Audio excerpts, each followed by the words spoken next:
I was going to talk about these comedians that are over there performing in at the Riyadh Comedy Festival in Saudi Arabia, and there's a huge uproar. They're like the new live golfers.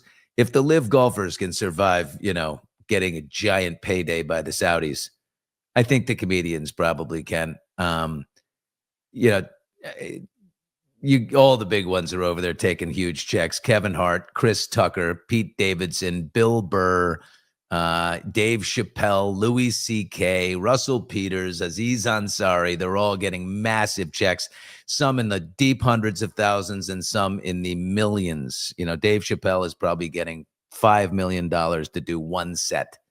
It's crazy. Shane Gillis did turn them down. Shane said on principle, he said no. And then he said they doubled the bag. They doubled the money in his face. And then he was like, well, then I just look like a total fraud. I already said no on principle. You doubled the money. I can't do it. So Shane said no. Mark Maron, his comments were actually great in dissent. But first of all, he said, it's easy for me to take the high road on this one because they didn't invite me.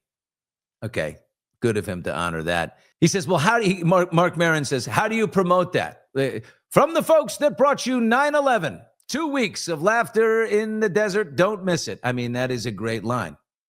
He says, the same guy that's going to pay these comedians is the same guy who also paid some mook to bonesaw Jamal Khashoggi and stick him in a effing suitcase.